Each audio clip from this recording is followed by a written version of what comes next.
السلام علیکم۔ میرا ہم لوگ حصہ نثر پڑھ رہے ہیں اور حصہ نثر کے ہمارے 6 جو سبق ہیں وہ مکمل ہو چکے ہیں۔ ہم آج ان پہ مختصر بات کر لیتے ہیں۔ سب سے پہلے ہم نے پڑھا مناقب عمر بن عبدالعزیز، جس کے مصنف ہے علامہ شبلی نعمانی، اور یہ سیرت نگاری ہے عمر بن عبدالعزیز کی، اور انہوں نے عمر بن عبدالعزیز کو عمر ثانی کہا جاتا ہے۔ اس میں انہوں نے حضرت عمر بن عبدالعزیز کی زندگی کے چند خصائص، ان کے کردار کے چند خصائص بیان کیے ہیں، اور وہ کہتے ہیں کہ سیرت العمرین ایک کتاب ہے جو کہ عمرین سے 2 عمر، حضرت عمر فاروق اور حضرت عمر بن عبدالعزیز، ٹھیک ہے۔ اور وہ کہتے ہیں کہ مصر کے کتب خانہ خطبیہ میں یہ موجود تھی، اور میں نے اس کتاب کا مطالعہ کیا، اور اس کتاب کو کے مصنف ہے علامہ ابن جوزی، اور اس میں انہوں نے ان کے اخلاق، عدل و انصاف کے بارے میں بات کی ہے۔ تو کہتے ہیں کہ سب سے زیادہ جو چیز جو متاثر کن ہے وہ ان کے مذہب والوں کے ساتھ طرز عمل ہے۔ وہ حضرت عمر بن عبدالعزیز مذہب کی مجسم تصویر تھے، اور اسی وجہ سے انہیں عمر ثانی کا لقب دیا گیا۔ اور ان کا جو ایک سب سے اہم ترین کارنامہ وہ یہ تھا کہ جیسے جو قابل قدر ہے سلاطین بنی امیہ کی ناجائز کارروائیوں کا مٹانا تھا۔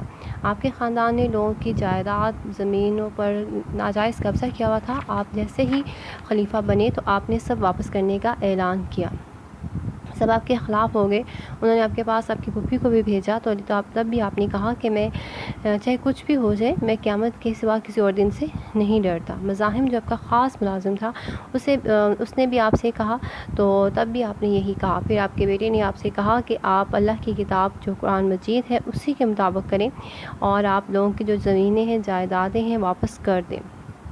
آپ کو اپنے خاندان میں ابن سلیمان سے بہت محبت تھی، اور اس کے پاس بھی کوئی زمین تھی، آپ نے وہ بھی واپس لے کے ان کے حقداروں کو دی۔ اور بنو امیہ کے دفتر اعمال میں سب سے زیادہ جو چیز تھی جو قوم کو خراب کرنے والی تھی، انہوں نے آزادی حق کوئی کو ختم کر دیا تھا۔ جب آپ نے عبد الملک جو خلیفہ تھا اس نے تخت پر بیٹھ کر حکم دیا تھا کہ کوئی شخص میری کسی بات پر روک ٹوک نہ کرنے پائے، اور جو شخص ایسا کرے گا سزا پائے گا۔ اس پر آزادی پسند عرب کی زبانیں بند نہ ہوئیں، تاہم بہت کچھ فرق آ گیا تھا۔ آپ عمر بن عبدالعزیز نے اس بدعت کو یعنی اس برائی کو بالکل ختم کر دیا۔ اپنے 2 دیندار اور سچے لوگ مقرر کیے، عدالت کے وقت ان کے پاس موجود رہیں، اور ان سے جو غلطی سرزد ہو فوراً ٹوک دیں۔ اور ان کی اس طرز عمل سے لوگوں کو عام طور پر جرأت ہو گئی تھی کہ لوگ نہایت بے باکی سے ان کے اقوال و افعال پر نکتہ چینی کرتے تھے۔ اور آپ کی جب وفات کا وقت آیا تو آپ نے وصیت کرتے ہوئے صرف 17 دینار چھوڑے تھے، اور جو 17 دینار تھے وہ کچھ آپ کی اولاد میں تقسیم ہو گئے، کچھ آپ کے تجہیز و تکفین میں خرچ ہو گئے۔ تو غرض عمر بن عبدالعزیز کی خلافت اور سلطنت ٹھیک اسی اصول کا نمونہ تھی جو اسلام نے قائم کیا تھا۔ اب آگے دیکھیں تشکیل پاکستان، یہ مضمون ہے میاں بشیر احمد کا لکھا ہوا۔ یہ پاکستان بننے کی کہانی ہے کہ اورنگزیب عالمگیر کی وفات 1707 کے بعد تقریباً 150 سال تک اسلامی حکومت قائم رہی، اور لیکن 19ویں صدی کے شروع میں مسلمانوں کے سیاسی زوال کی تکمیل ہوتی ہے۔ 1803 میں انگریز دہلی میں داخل ہوتے ہیں، اور اسی زمانے میں بعض افراد کے دل میں مذہبی احیاء اور معاشرتی اصلاح کا خیال پیدا ہوتا ہے، اور شاہ ولی اللہ، شاہ عبدالعزیز وغیرہ کی کوششوں سے علم دوست لوگوں میں مذہب کی صحیح واقفیت بڑھتی گئی۔ سب سے پہلے سید احمد بریلوی، جنہوں نے 1816 سے لے کے 1831 تک مسلمانوں کی مذہبی اور معاشرتی خرابیوں کو دور کرنے کی کوشش کی، اور آپ نے ایک نظامی حکومت قائم کر کے قبائل کی معاشرتی اصلاح کے احکام نافذ کیے، لیکن بعض سرداروں کی غداری سے جو سکھوں کے ساتھ شریک ہو گئے، آخرکار مسلمانوں کو شکست ہوئی، اور ان کا رہنما 6 مئی 1831 کو بالا کوٹ میں شہید ہوا۔ 1857 میں مسلمانوں کی رہی صحیح عزت بھی خاک میں مل گئی، مسلمانوں سے سرکاری عہدے چھین لیے گئے، سرکاری ملازمتیں چھین لی گئیں، ان کی جائیداد وغیرہ پر قبضہ کر لیا گیا، تو ایسے میں اسلامی تعلیم کے ذرائع ختم کر دیے گئے۔ 1837 میں فارسی زبان عدالتوں سے خارج کر دی گئی۔ تو ادھر جب سر سید احمد خان تھے جنہوں نے مسلمانوں کی اصلاح کا بیڑا اٹھایا، آپ نے سب سے پہلے قدامت پسند مسلمانوں کو نئے زمانے کی ضروریات سے آگاہ کیا، اور آپ نے رسالہ تہذیب الاخلاق کے اجرا سے ہی ثابت کر کے دکھایا کہ اسلام عقل کے اصولوں پر مبنی ہے۔ آپ نے سب سے پہلے مسلمانوں کے لیے 1886 میں آل انڈیا محمدن ایجوکیشن کانفرنس کی بنیاد ڈالی۔ 1867 میں بنارس کے بعد ہندوؤں کو خیال ہوا کہ اردو کو موقوف کر کے ملک میں بھاشا زبان رائج کی جائے۔ سر سید کہتے تھے کہ یہ پہلا موقع تھا جب مجھے یقین ہو گیا کہ ہندو مسلمانوں کا بطور ایک قوم کے ساتھ چلنا محال ہے اور وہ کبھی دونوں قومیں ایک ساتھ کسی بھی کام میں شریک نہیں ہو سکیں گی۔ 1885 میں انڈین نیشنل کانگریس وجود میں آتی ہے، لیکن مسلمانوں کو اس میں شمولیت سے روکا جاتا ہے، اور اس کے بعد علی گڑھ تحریک کی وجہ سے قوم میں کوئی اور تحریکات شروع ہوئیں۔ اختلافات ضرور ہوئے، لیکن ایک حد تک یہ نئی زندگی کا نشان تھے۔ اقبال نے اسلامی و مغربی علوم کے باغور مطالعے کے بعد اپنا خاص اسلامی فلسفہ قوم کے سامنے پیش کیا، جس کا مقصد کامل ترین انسان کی انفرادی اور اجتماعی نشو و نما ہے۔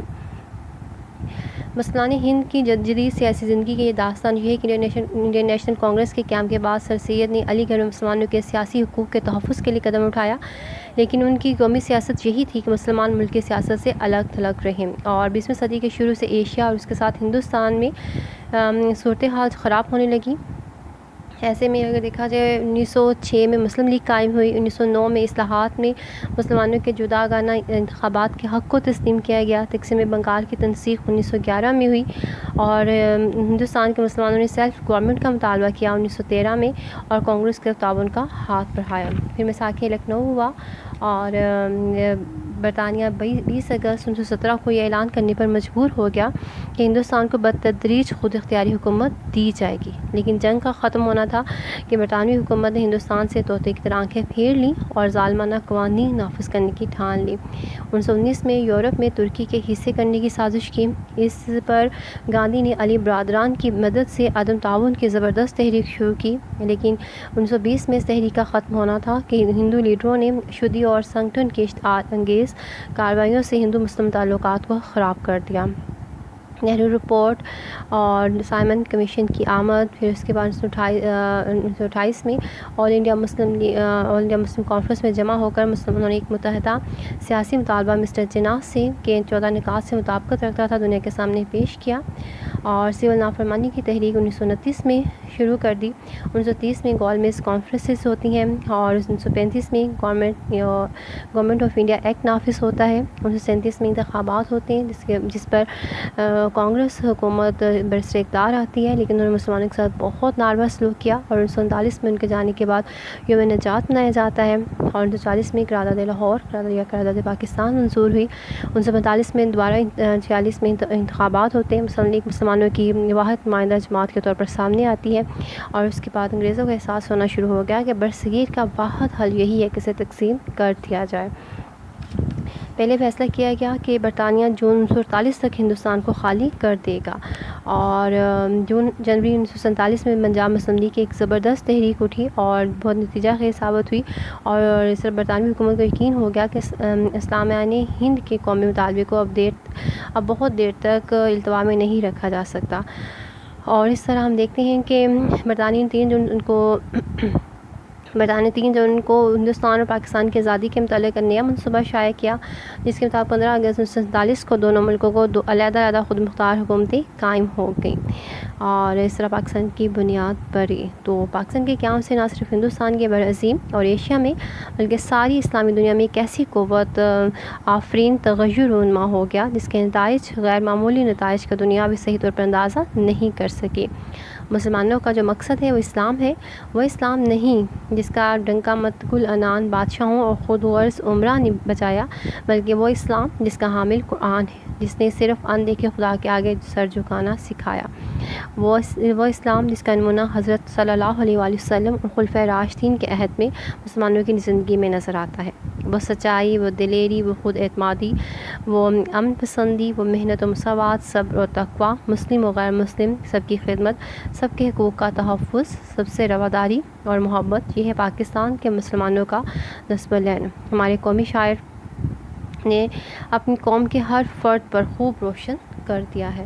تو یہ ہم نے 2 سبق ہیں، مناقب میر عبدالعزیز اور ساتھ میں ہے تشکیل پاکستان۔ آپ نے یہ کل ہفتہ ہے تو ابھی ویکینڈ کا آپ کا یہ کام ہے کہ آپ نے یہ دونوں جو سبق ہیں انہیں اچھی طریقے سے پڑھنا ہے، اور یہ کوئی اتنے مشکل نہیں ہے، آپ کو بہت اچھے طریقے سے سمجھ میں آ جائیں گے، ٹھیک ہے۔ اور اس کے ساتھ میں تھوڑا سا آج آپ کو بتاؤں گی حرف کے بارے میں۔ حرف جو ہے قواعد میں جو حرف ہے غیر مستقل لفظ ہوتا ہے جو تنہا بولنے یا لکھنے میں کوئی خاص معنی پیدا نہیں کرتا جب تک کہ کسی جملے میں یا دوسرے الفاظ کے ساتھ استعمال نہ ہو. جیسے ہم کہیں گے نمازی مسجد میں ہے. اب جو لفظوں کا تعلق ہے میں کی وجہ سے ہے. ٹھیک ہے, نمازی مسجد اور ہے تو یہ کوئی جملہ نہیں بنے گا, لیکن جب ہم کہیں گے نمازی مسجد میں ہے تو میں کی وجہ سے تعلق بن رہا ہے. 4 طرف اس کی اقسام ہوتی ہے: ربط, حروف عطف اور تخصیص اور فجائیہ. ربط جو ہوتے ہیں وہ ہیں جو ایک لفظ کا تعلق دوسرے لفظ سے ظاہر کرتے ہیں, مثلا کا, کی, کے, کو وغیرہ. عطف ہوتے ہیں جو کہ 2 یا 2 سے زیادہ لفظوں یا جملوں کو ملانے کا کام دیتے ہیں, مثلا اور, مگر یا تو.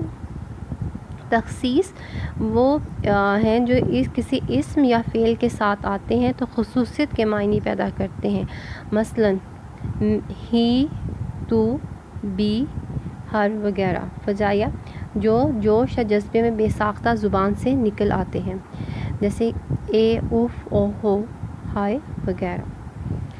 تو یہ میں آپ کو انشاءاللہ تعالیٰ نیکسٹ ویک میں حرف کے بارے میں بتاؤں گی اور یہ سارے میں آپ کو سمجھاؤں گی, اور اس کے ساتھ ہم امدادی افعال کریں گے اور یہ دونوں اور رموز و کاف یہ میں آپ کو اچھی طرح سمجھاؤں گی تو اپنے سمجھنا ہے. ٹھیک ہے, تو آج کے لیے اتنا بہت ہے.